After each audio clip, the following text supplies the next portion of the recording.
На мой взгляд, процесс экономический и социально-политический, который происходит в Крыму, в целом имеют позитивный характер, хотя с точки зрения экономики, я считаю, что правительство Российской Федерации допустило все-таки ошибку, преждевременно завершив переходный период для крымской экономики. Все-таки, мне кажется, для Крыма и для Севастополя нужен был какой-то более длительный переходный план, который учитывает ту непростую ситуацию, в которой этот регион находится. Во-первых, регион находится под санкциями. Это важно.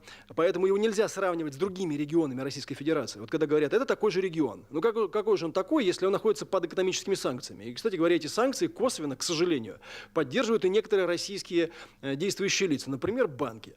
Если крупные российские банки там не работают, а в других регионах работают, как мы можем говорить о том, что этот регион находится в таких же условиях?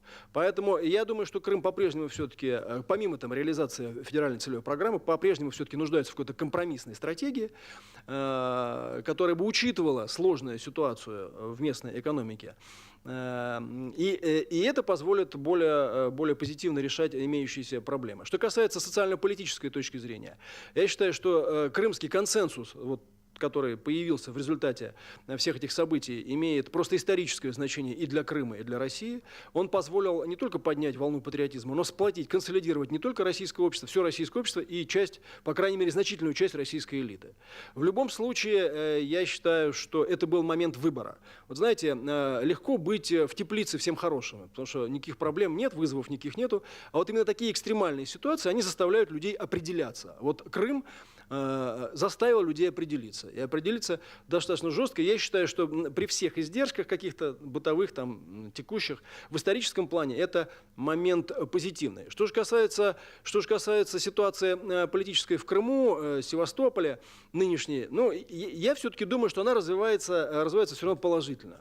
Вот эти шероховатости, которые есть в Севастополе в связи с активностью или там, позицией господина Чалова, я думаю, что это рабочие моменты. Да?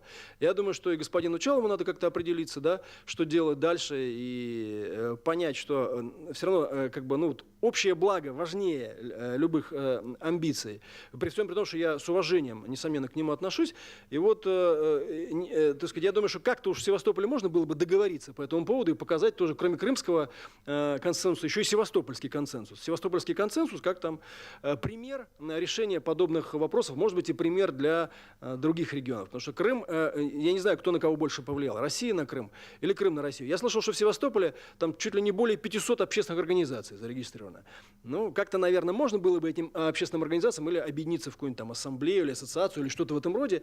Но и чтобы в рамках этих вещей решались все эти, на мой взгляд, мелкие неурядицы, проблемы, какие-то несогласия, потому что все-таки важно, чтобы это находилось в рамках рабочего процесса. А этот рабочий процесс, его стабильность, она важна и для Крыма, и в целом для России. Потому что надо понимать, что разного рода недоброжелатели на внешнем контуре, да, по крайней мере, они настолько тщательно отслеживают все, что происходит в Крыму, и из каждой мухи раздувают, так сказать, большого слона, что нам необходимо осторожно относиться, в том числе вот, к подобным ситуациям. Так что крымский консенсус объединил Россию, но я не знаю, может быть, в Севастополе местная общественная организация создадут что-то вроде севастопольского консенсуса на эту тему, но и мы к общему удовлетворению увидим, так сказать, решение всех шероховатостей, которые там находятся. Хотя это, в общем, нормальное дело, общественно-политический процесс, так делается политика.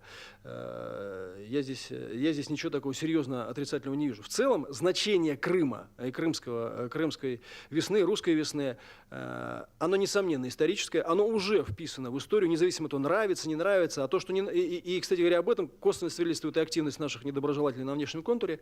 Я думаю, что крымская история вписана в историю не только России, но и в мировую, и это произошло по праву. А нам всем надо дорожить этим консенсусом, который так сказать, появился 2 года тому назад.